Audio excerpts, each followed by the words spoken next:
the day. First up this morning, though, you will hear the first speech, the maiden speech, from freshman Senator Rand Paul of Kentucky. Now live Senate coverage here on C-SPAN 2.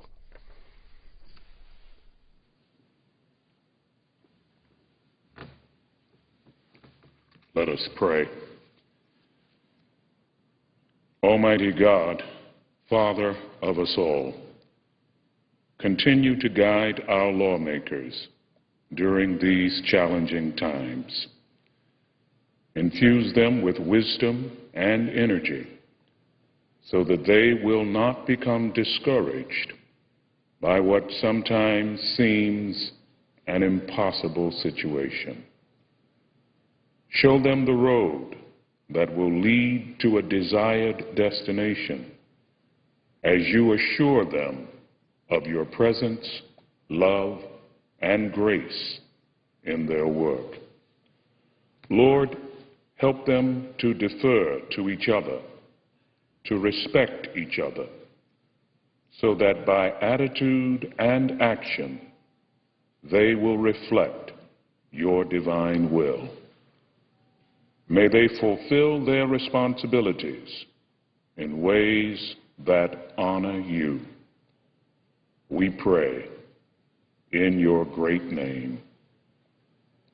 Amen.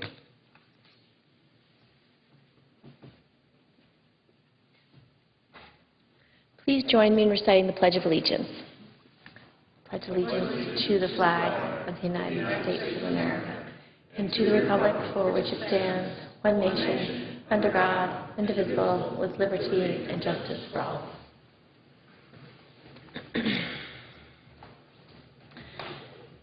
Clerk will read a communication to the Senate. Washington, D.C., February 2nd, 2011. To the Senate. Under provisions of Rule 1, Paragraph 3 of the Standing Rules of the Senate, I hereby appoint the Honorable Kirsten E. Gillibrand, a senator from the state of New York, to perform the duties of the chair, signed Daniel K. Inouye, President pro tempore. Clerk will call the roll. Mr. Akaka.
Madam President.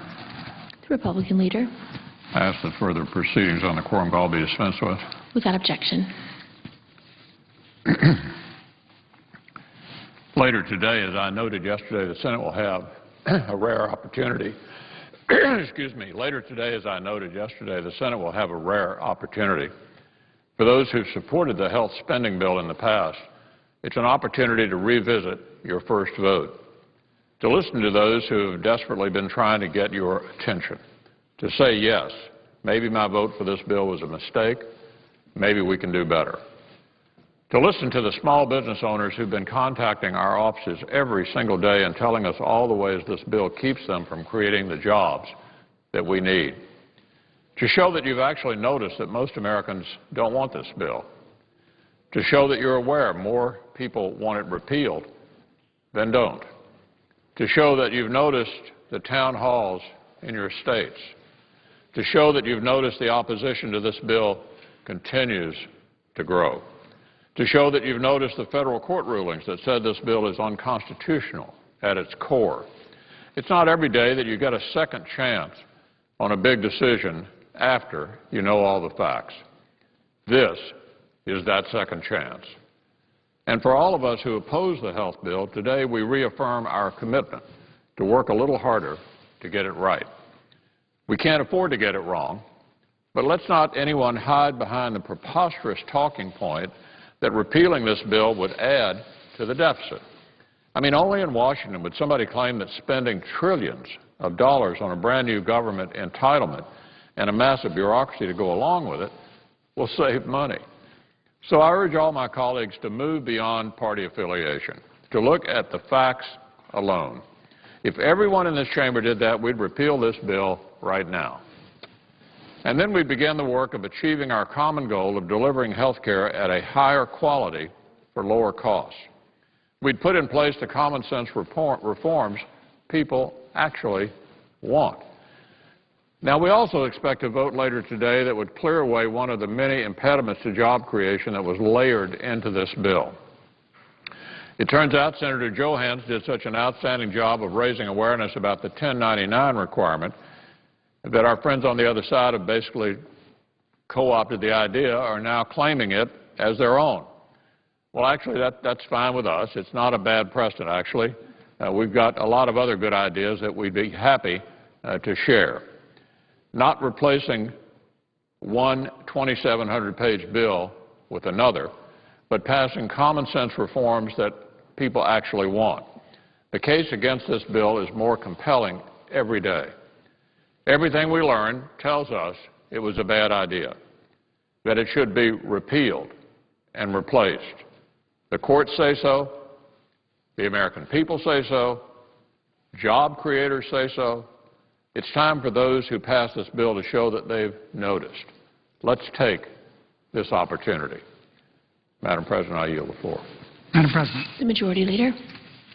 Following my remarks, Senator Paul of Kentucky will be recognized for up to 20 minutes in morning business to deliver his first speech as a member of the United States Senate. Following Senator Paul's remarks, the Senate will resume consideration of S-223, the Federal Aviation Administration Authorization Bill. I've spoken to the Republican leader, and we'll have some votes between 5 and 6 o'clock tonight, and we'll have 3 votes. Some senators will be notified as to the specific time at a later hour today. Madam President, if the American people want to understand the difference between Democrats and Republicans, it's my suggestion that they pay attention to what's happening on the Senate floor right now, this week. The two parties simply have different priorities. Democrats are fighting to modernize our nation's air travel. Republicans are fighting to repeal the health reform law, ignoring the 80% of Americans who want them to leave it alone. In other words, Democrats want to give passengers the rights they deserve. Republicans want to take away patients' rights that they already have, rights that are saving lives, saving money, and saving Medicare, just as we promised when we wrote this law. What Republicans refuse to understand, or at least what they hope the people don't realize, is that in America, we give our citizens rights. We don't take them away. That principle comes first. It inspired the country's founding, it has directed our evolution, and it defines our promise. We as senators have a choice. We can move forward or we can look backward. We can make progress or we can stage a futile fight with the future. It's clear this week that while the American people and Senate Democrats are looking ahead, Senate Republicans are looking for a way to distract the American people. This is what moving forward looks like. Our bill to modernize our nation's air travel will protect consumers. It's a passenger's bill of rights. We know delays happen when we fly in the airports around the country, when we try to fly sometimes. And when we do, we want to make sure that passengers are treated right. We want to make sure that passengers have the right to timely and accurate information about their flight. We want to make sure that passengers have the right to food, water, and access to restrooms when they're forced to wait. And we want to make sure that passengers have the right to know that while they're sitting on an airplane, this killing that's on a tarmac. As I've said here yesterday, 3.5 hours in Dallas alone waiting for a gate. We want to make sure that passengers know that the airline they're flying has a contingency plan to get them where they need to go. This bill will also make flying safer, and it will make it more efficient. It will help prevent accidents on the runways. It will finally introduce GPS technology into our nation's air traffic control system. Madam President, Mongolia has GPS. We don't. Every country in the world, they determine where the airplanes are with GPS. They do it in the air. We're still doing it on the ground. This bill will improve air's access to rural communities, which is important to Nevadans and isolated cities like Ely, Nevada, which is near a big metropolitan area, and would reduce delays in the first place. That's what moving forward looks like. And that's why Senator Rockefeller has worked for years to get this bill passed. But there have been little side issues that come up. Side issues are going to be debated here on the floor, and we will either pass them or get rid of them and get this bill on the road to the President's desk. So what I've talked about is what moving forward looks like. That's what we Democrats want to do. This is what moving backward would look like. Republicans' symbolic effort to repeal the rights in the health reform bill would put us all at risk. I'm only going to mention a few of the things. But it would let insurance companies, once again, stand in the way of a child and the medical care that child needs. It would take away a child's right to get health insurance and instead give insurance companies a right to use asthma or diabetes as an excuse to take away that care. It would kick kids off their parents' health insurance. It would take away seniors' right to a free wellness check. It would force seniors to pay more for their prescription drugs. It would raise taxes on small businesses and add $1.5 trillion to our deficit. That's what their amendment would do. So this is how health insurance worked before reforms became the law of the land. We don't want to go back. Madam President, I'm sure you have had parents come to you with tears in their eyes saying, now my child can get insurance. We don't want to have the mothers say, what am I going to do? That's what they've said in the past. There's one more difference between Democrats and Republicans. We're fighting for jobs this week. Along with all the advances in the aviation modernization bill I mentioned a minute ago, it's also a jobs bill. It will create and protect at least 280,000 American jobs. That's why we're fighting so hard for this bill. This is a bipartisan bill. Let's get to passing this bill. And while the health reform law is making sick Americans healthier and better, it's also helping unemployed Americans find work. Healthier health care system is going to create hundreds of thousands of jobs a year for the next decade. Madam President, I went to GW Hospital. I wasn't sick, but to visit somebody there. And a woman, she must have been one of the administrators, she said, oh, I'm so happy. She said, you know, that health care bill you passed, we're going to hire 500 new physicians. So I came back and told my staff that. They said, you must have it mixed up. 500? I said, well, let's find out her name. You call her. They called her. I was right. That's what she told me. And she said it's because of the health care bill that we passed. So we're talking about this health care bill also helping unemployed Americans find work. A healthier health care system is going to create hundreds of thousands of jobs a year for the next decade. That's what they tell us. That's because when businesses don't have to spend so much on premiums, they can spend more on people. And healthier workers are, of course, more productive workers. That helps our economy at every level. This is the difference between moving forward and moving backward. It's a difference between giving people rights and taking them away.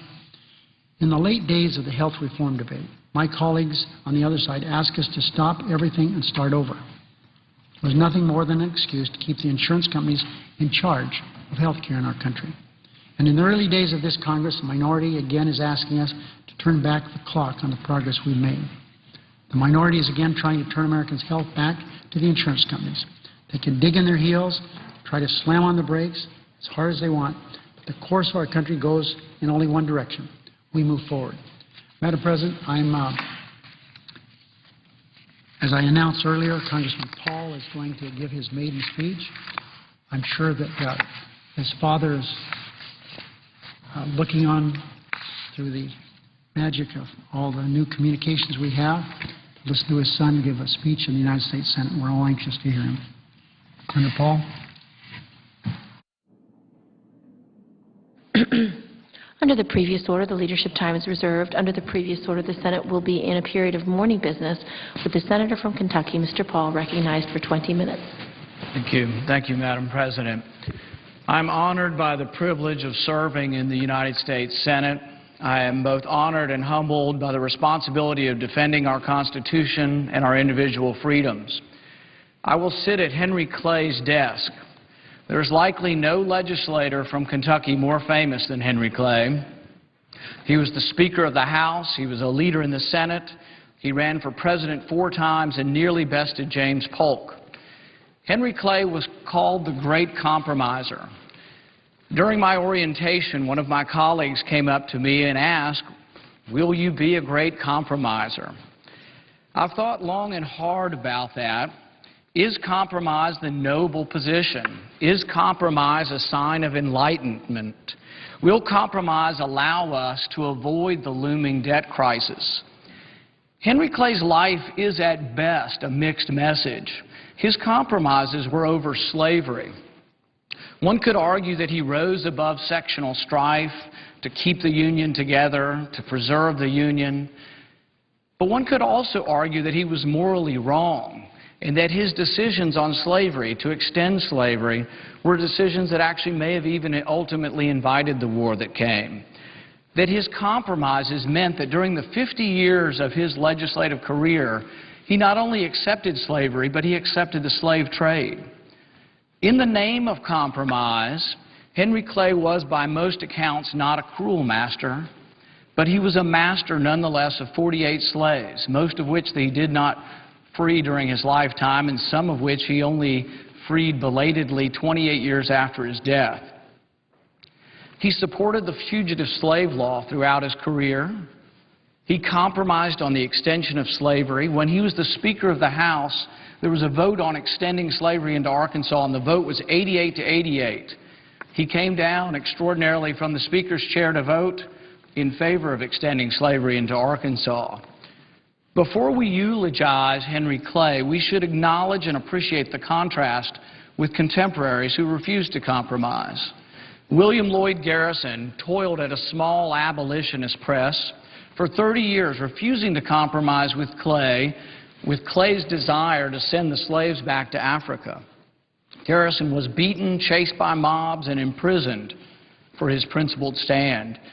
Frederick Douglass traveled the country at the time. He was a free black man, but he traveled at great personal risk throughout the countryside, and he proved ultimately that he was the living, breathing example that intellect and leadership could come from a recently freed slave.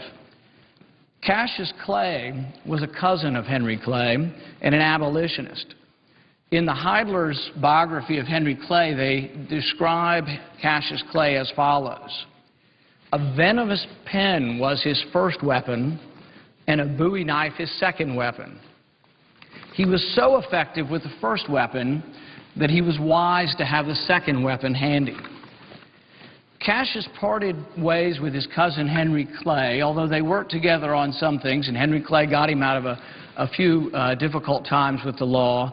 But they parted ways when Cassius Clay published a letter where Henry Clay seemed to be more in favor of emancipation than he was publicly.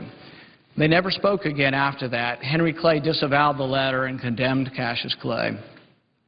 Cassius Clay was an unapologetic abolitionist. He was an agitator. He made people mad, particularly slave owners and slave traders. One night in Foxtown, he was ambushed by Squire Turner and his boys. They were slave traders. They came at him with cudgels and knives. They ambushed him from behind and stabbed him in the back repeatedly. As he fell to the ground, Tom Turner held his pistol to the head of Cassius Clay and fired, and the gun misfired. He fired again and it misfired. He fired a third time, and as it misfired for a third time, Cassius Clay was able to reach into his belt and pull his Bowie knife and gutted one of the Turner boys, killing him. Cassius Clay refused to compromise. Cassius Clay was a hero, but he was permanently estranged from Henry Clay. Henry Clay made no room for true believers. Henry Clay made no room for the abolitionists. Who are our heroes? Are we fascinated and enthralled by the great compromiser or by Cassius Clay? Henry Clay came within 38,000 votes of winning the presidency. He almost beat James Polk. He lost one state, and if he'd won that one state, he would have been president. The state was New York, and he lost it because a small fledgling party, the Liberty Party, a precursor of the Republican Party, an abolitionist party, refused to vote for Henry Clay because of his muddled views on slavery. One could argue that Clay's compromises ultimately cost him the presidency. Those activists who didn't compromise, Garrison, Wendell Phillips, Frederick Douglass, Cassius Clay, are heroes because they said slavery is wrong and they would not compromise. Now, today we have no issues, no moral issues that have equivalency with the issue of slavery. Yet we do face a fiscal nightmare, potentially a debt crisis in our country. Is the answer to compromise? Should we compromise by raising taxes and cutting spending as the Debt Commission proposes? Is that the compromise that will save us from financial ruin? Several facts argue against that particular compromise. Government now spends more money than they ever have before. Raising taxes seems to only encourage more spending. Government now spends 1 in 4 GDP dollars. 25% of our economy is government spending. Any compromise must shrink the government sector and expand the private sector. Any compromise should be where we cut federal spending, not where we raise taxes. The problem we face is not a revenue problem, it is a spending problem. It is spending that is now swollen to nearly a fourth of our economy. The annual deficit is nearly $2 trillion. Entitlements and interest will consume the entire budget if we do nothing. Within a decade, there'll be no money left for defense, no money left for infrastructure, no money left for anything other than the entitlements and interest if we don't tackle this problem. Many ask, will the Tea Party compromise? Can the Tea Party work with others to find a solution? The answer is, of course, there must be dialogue and ultimately compromise. But the compromise must occur on where we cut spending. Even across the aisle now, we have Democrats who are now saying, you know what, it's a problem. We shouldn't raise taxes in a recession. So we are finding some agreement. The compromise that we as conservatives must acknowledge is that we can cut some money from the military. The other side, the liberals, also must compromise that they can cut some money from domestic spending. Freezing domestic spending, though, at 2010 levels, as the President proposed in his State of the Union, does almost nothing.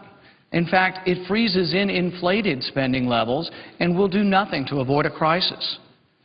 There is a certain inevitability to this debate as the debt bomb looms and grows perilously large.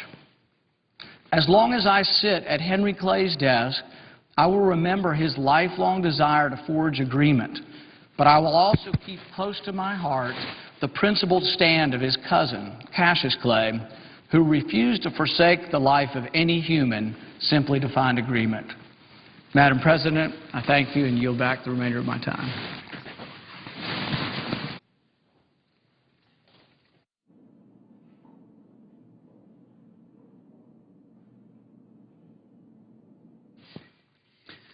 Madam President, I note the absence of a quorum. Clerk will call the roll.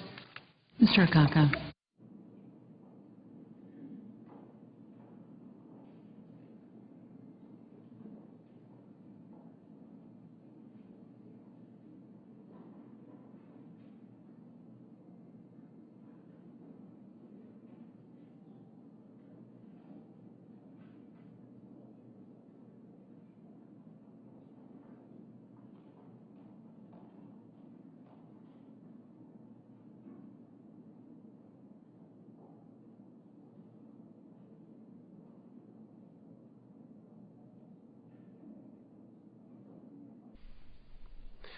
Freshman Senator Rand Paul, Republican of Kentucky, making his first floor speech, the so-called maiden speech. Look for one from West Virginia Senator Joe Manchin on Thursday.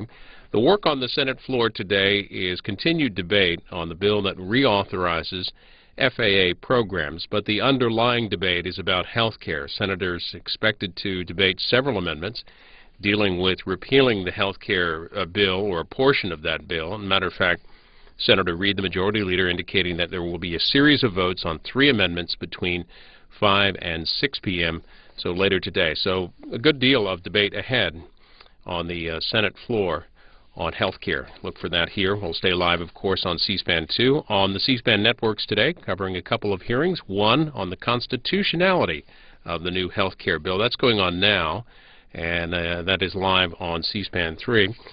C-SPAN, rather. You can follow that. Senate Judiciary Committee. Another Senate committee is the Budget Committee, meeting now and looking at the tax revision and fiscal responsibility. That's also underway, and that's live on C-SPAN 3.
Madam President, Senator from West Virginia. I ask unanimous consent that the order of the quorum call be rescinded. Without objection, morning business is closed. Under the previous order, the Senate will resume consideration of S-223, which the clerk will report.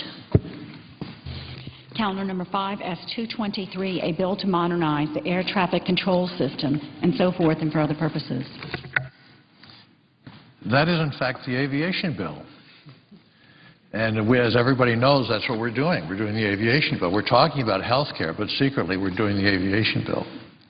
So I thought it would be interesting to talk about the aviation bill, just to sort of bring people's mind back to that very important subject. And it's interesting because we went transparent, no filling up of the trees. Everybody could offer all the amendments they want. So we immediately got amendments to repeal health care and all kinds of other things, but nothing about aviation.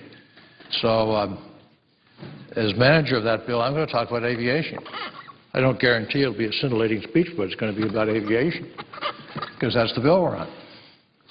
So, Madam President, I rise to speak about which I did a little bit yesterday, the modernization of the nation's air traffic control system.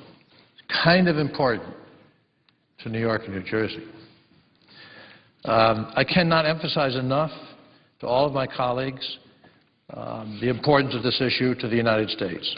It's an issue that I care deeply about, one that Senator Hutchinson cares deeply about, one I'm completely committed to getting done. We have to. It's the sine qua non of the bill. It will make air travel safer, more efficient, provides numerous economic and environmental benefits. I touched on air traffic modernization in my opening statement yesterday, but I want to spend just a short time, knowing that my colleague, Senator Hutchinson, is here and wants to talk, on the air traffic modernization. It just has to be discussed in a tiny bit greater detail so people understand how important it is. And there'll be some technical stuff in here, and I apologize for that, but people have to understand this. I know this subject is very technical. It can be very confusing. It has lots of acronyms, unmemorable acronyms. But the technology will change aviation in truly amazing ways, and it's of overwhelming importance to the country. Every time I get in my car, I find it implausible that so many automobiles navigate using more sophisticated global position systems than aircraft. Well, that's amusing, except it's horrifying, actually. It's absolutely horrifying. We can do it in Detroit on automobiles that sell for $15,000, $25,000, but we can't do it on a multi-million-dollar aircraft because we have not decided to do it aggressively in our legislation. So we have to upgrade our system now, or we are going to face absolutely enormous consequences. I continue to believe that the modernization of our nation's antiquated air traffic control system has to be one of the nation's highest priorities. We have fallen behind, as is now, it's actually kind of interesting, it's become a mantra. We've fallen behind Mongolia. People like to talk about that. I'm the original author of that startling fact, this tiny little nation ahead of us. But it doesn't make any difference. Everybody should steal the line because it makes the point. They have it. They're building it from scratch. We don't. So if we recognize the benefits of using the most advanced technology, and if they do, perhaps something that we might think about. The United States, of course, has a much larger, more complex airspace system than Mongolia or any other country in the world. But this is precisely the problem, that we are so big and we are so complicated. There are 36,000 flights in a day. I mean, there are airplanes in the day, all day long, all over the country, at different altitudes, coming in, avoiding weather, avoiding each other, facing delays or not. Our aviation system actually moves 30,000 flights a day. I'd say 36, but it says 30, and nearly 800 million people per year. A lot tougher than Mongolia. But we face gridlock if we do not make significant progress on modernization and make it very, very soon. The FAA's most recent forecast estimate for air travel, which people will be about 1 billion of them within the next decade. That's, a 40% increase. That's horrific. Senator Isaacson has just come upon the floor, and his airport in Atlanta is one of the most complicated and busy in the entire world.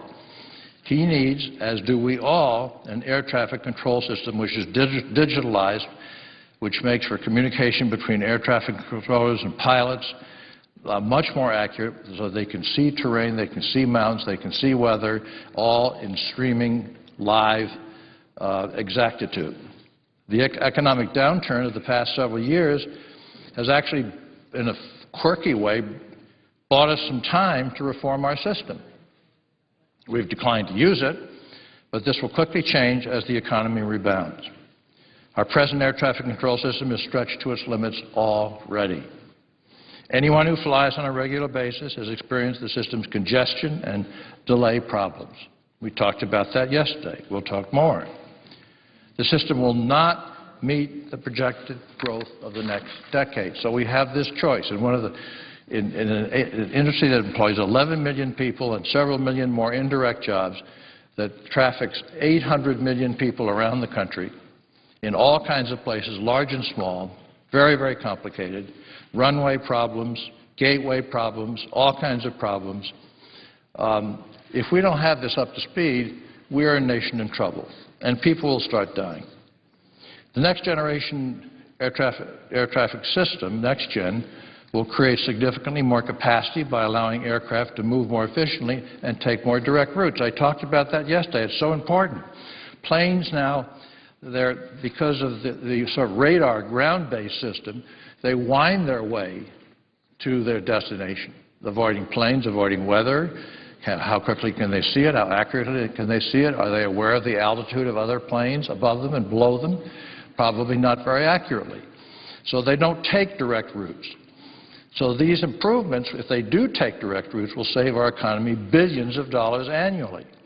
The technology will also permit the FAA to safely allow the closer spacing of aircraft. More aircraft can land and do so more safely because the reality of the digitalization of everything is so clear to the pilot and to the air traffic controller. They are in sync for the first time with a highly sophisticated system. So, and the Northeast Corridor probably will be the greatest beneficiary of all of that. Will be. Greater operational efficiency will also create substantial environmental benefits. Drastic reductions in fuel consumptions, taking a straight line, more or less a straight line from one place to another rather than going all over the place, saves a lot of fuel. And that means less carbon emissions, also significantly lower noise emissions. Almost every community near an airport will greatly benefit from this effort. And this will also save airlines millions of dollars annually in fuel costs. Airlines, you have to remember, people just assume they're always there. Well, they're almost always in trouble financially. They merge. Sometimes they merge not because they want to, because they have to, because one of them is declining financially.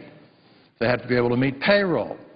Most importantly, NextGen will dramatically improve the safety of our air transportation system.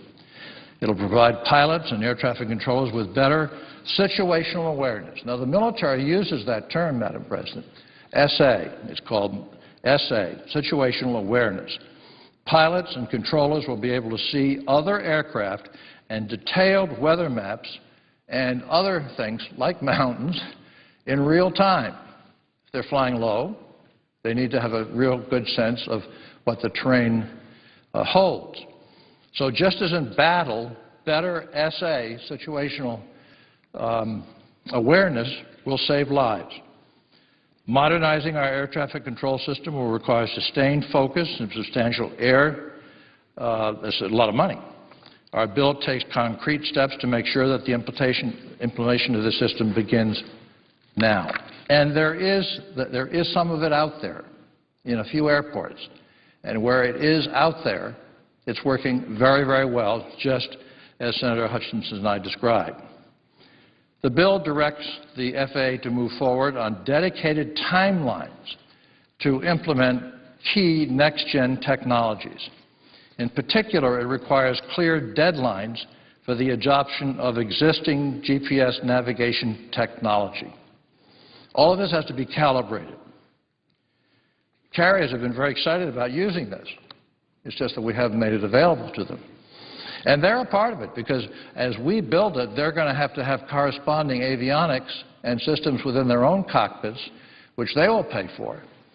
And they want to do that because they want to have this safer system so they're not harassed so much and so they can save fuel and just do better in general. I mean, why do something out of the 19th century when you can do it out of the modern era that'll last for years? It also requires the FAA to move forward on developing air traffic procedures to make certain airlines that they will reap the benefits of equipping their aircraft in their fleet. Now, these technologies are as follows. They're called the Area Navigation and Required Navigation Performance, RNP.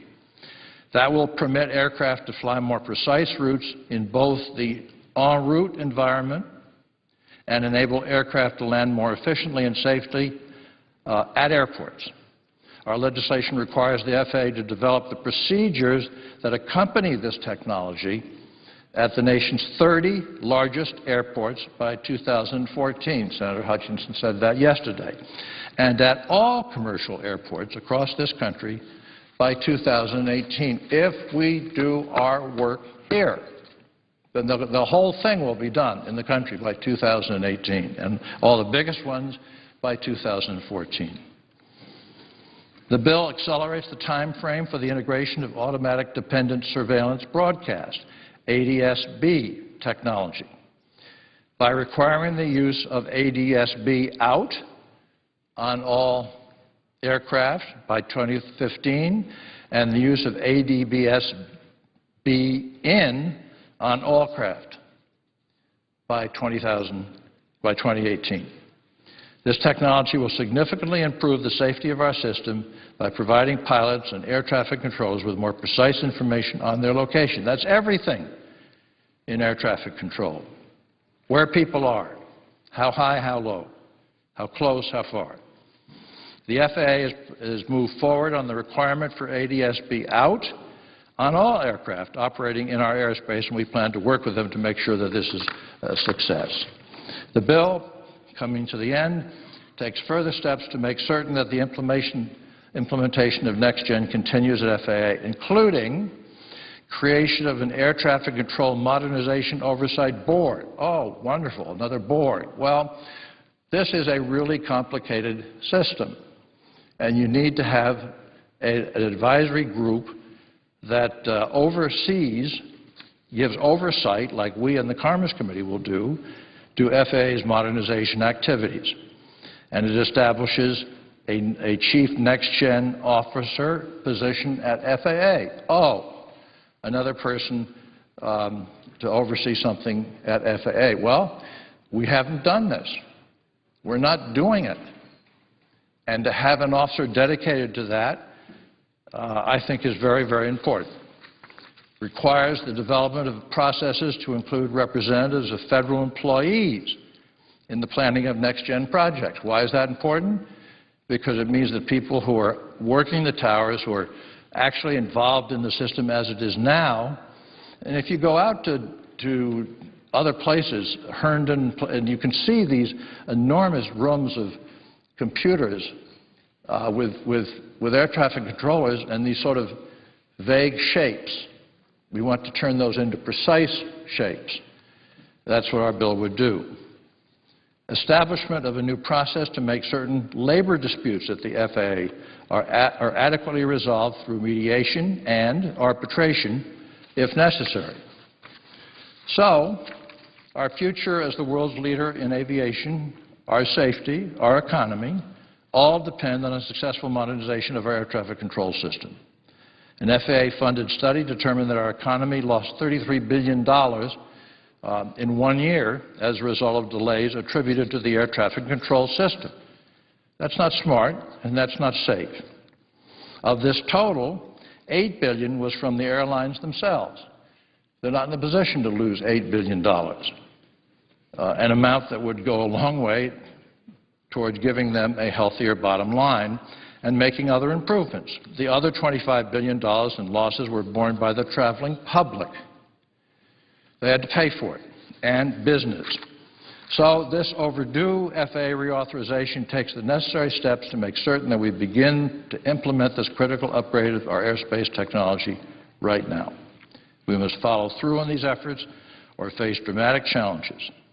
This is not a song and dance effort, Madam President. This is life and death for the future of our air system, in literal terms and symbolic terms. I yield the floor.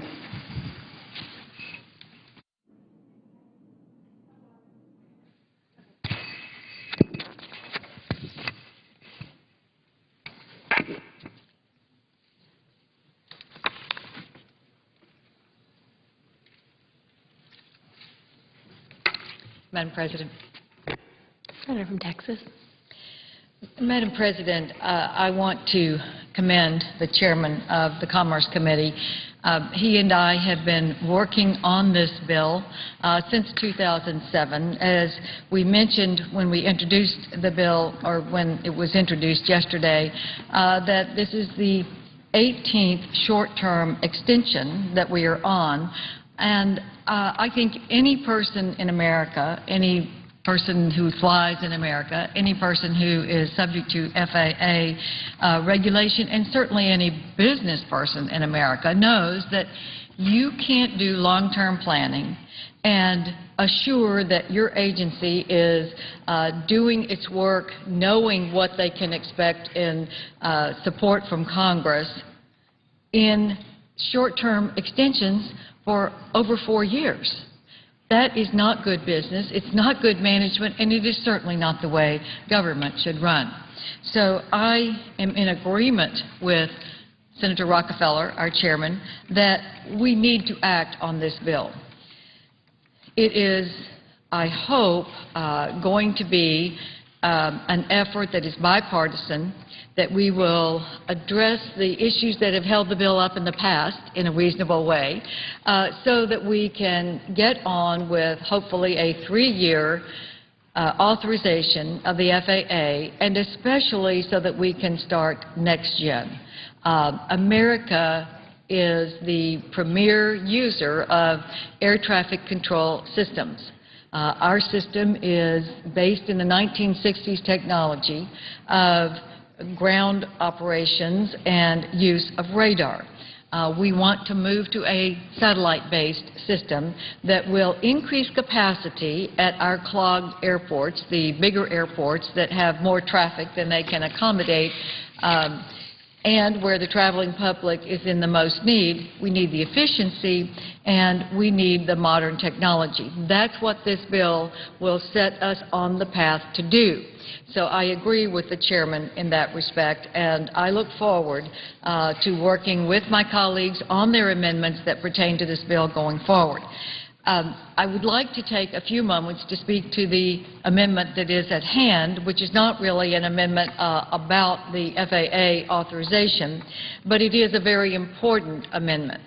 And basically, it is Senator McConnell's amendment that would repeal the health care reform that was passed over a year ago, and he is trying to say, let's stop right now. We have seen every signal that the concerns that we had when we spoke against this bill in December of 2009, that all of the concerns are coming home to roost. In fact, the concerns that we raised are now being shown to be a huge problem in this country. The health care reform bill that was passed cost $2.6 trillion. Over 6,000 pages were added to the Federal Register to implement this law. All of this indicates that the bill does a whole lot more than my colleagues are referencing right now in the floor debate. Because when I hear the floor debate, the people who supported this bill are saying that all we did was fix a few problems with our health care system that we all agree on. But in reality, this is a bill that cost $2.6 trillion, $500 billion in new taxes on business and individuals, and it cuts $500 billion out of Medicare, a program that isn't working to the maximum extent possible. It's certainly not considered the most efficient program. Now we're cutting $500 billion out for a new government entitlement program that puts the federal government between patients and their doctors. Here are a few of the provisions that are in the 2,000 pages of the health reform law. First, if you don't buy government-approved health insurance for you and your family, the health reform bill says you must pay a new tax. That is the individual tax. If you own a business and don't buy government-approved health insurance, which is going to have a formula and a requirement for how much business has to pay and what has to be in it, then you must pay a new tax. And if business owners want to grow their employees over the 50 mark where it kicks in for businesses, then there will be costly new federal regulations that they will have to comply with. So here we are in an era where unemployment is at all-time highs, and we are putting a cap on employees for businesses that are going to incur huge expenses if they go over 50. So if an employer is in the 40 to 45 range, they are looking very carefully at not going above 50. Now, is that really what our economy needs right now? I don't think so. What we want is to encourage business to hire. That's what every one of us in this body should want, and we should be passing laws that would assure that business has the freedom to hire, not a stifling effect on that kind of effort.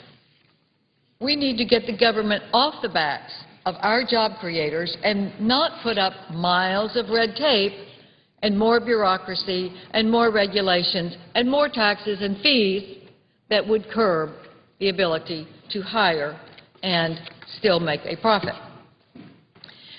Next, it was said during the health care reform debate that if you like your current health plan, you'll be able to keep it. But everything that has happened since that bill passed says you can't keep it, because even the administration is now admitting that when it issued the rules that employers now have to follow when deciding what health care plan it will offer, that because of health reform, by 2013, as many as 80% of small businesses will no longer offer the same health care plans that they offer today. Families that rely on their health savings accounts or flexible spending accounts, which have been a wonderful boon for families to be able to put money aside before taxes to be able to use on the health care expenses that they have that are not covered by insurance.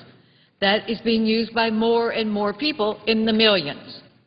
But in the health care reform bill, there was now a restriction put, a cap on how much you could put aside, and you have to have a prescription drug to be able to pay for it with your pre-tax dollars.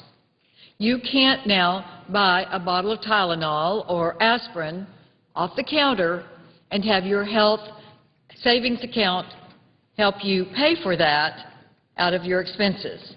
So here you are, you and I, Madam President, have children, and are we going to stop and call the doctor or run get a prescription if we have a health savings account to buy the aspirin or the Tylenol? That is not helpful. And why would we put a restriction on what people can set aside for their own health care costs? Why wouldn't we make it easier for them? Instead, the health care reform bill makes it harder to use those pre-tax dollars. There is no reason for it.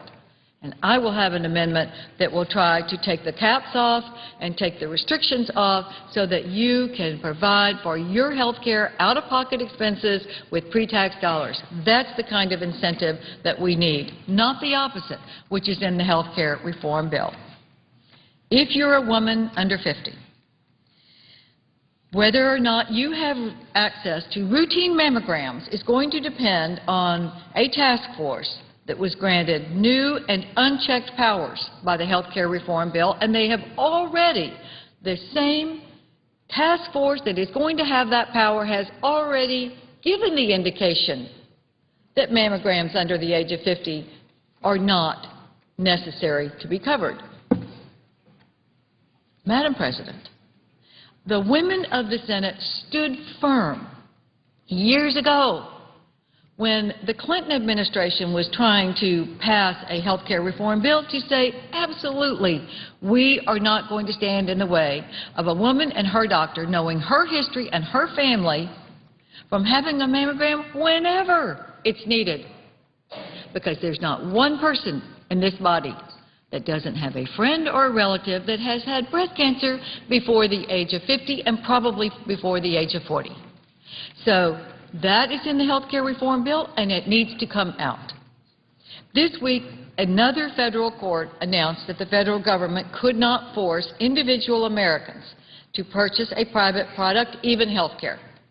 The judge in the most recent case in Florida said that when Congress passed the health reform, it exceeded its constitutional power, and therefore the court voided the entire law. This is the second court that has found the health reform bill unconstitutional.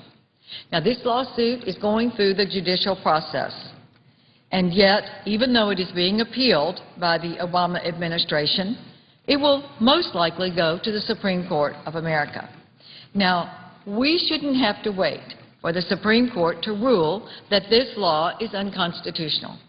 We shouldn't have to wait for them to reassure the American people that Congress most certainly shouldn't be regulating anything and everything just because the federal government says so. We don't have to spend millions more in taxpayer dollars implementing a bill that ultimately could be struck down by the highest court in the land.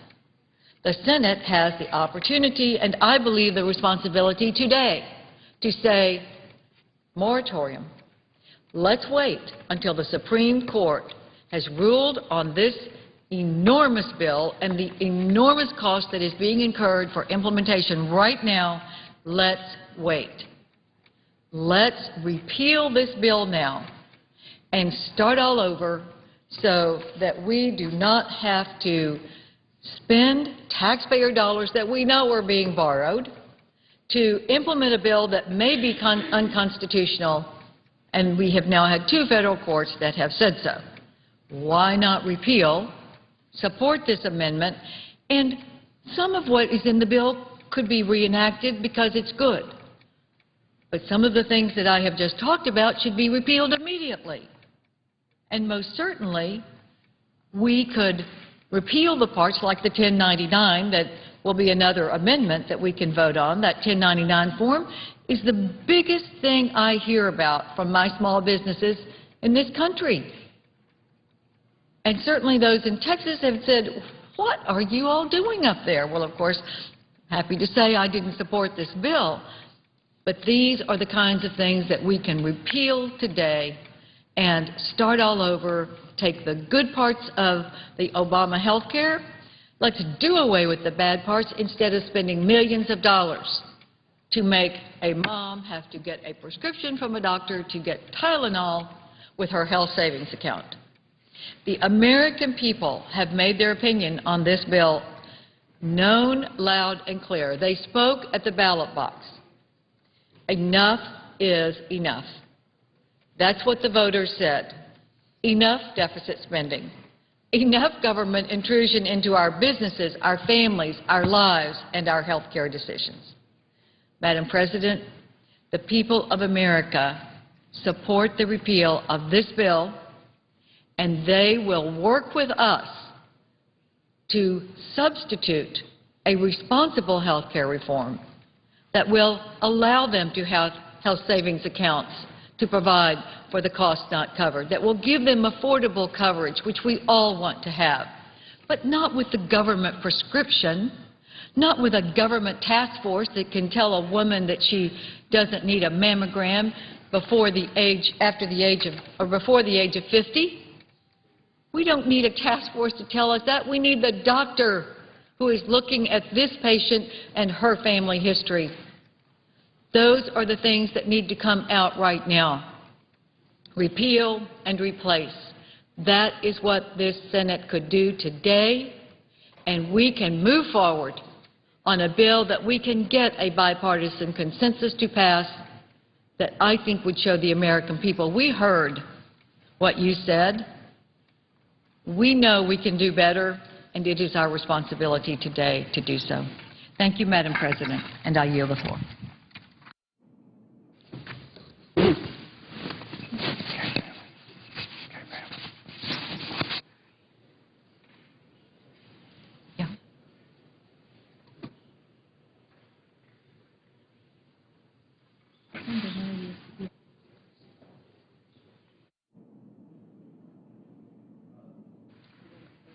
Madam President, Senator from West Virginia. I would ask if the senator from the state of Washington would grant me 30 seconds to say one thing. Of course I will. Thank you. Senator Hutchinson yesterday raised a very, very good point about slots. Slots are kind of the hidden problem in the FAA bill. And what I think I'd like to put forward, and I wish you were here to hear me, is that I recognize that the majority of the population growth in this country, and therefore the need for flights, more flights, is in the West. It's not in the East.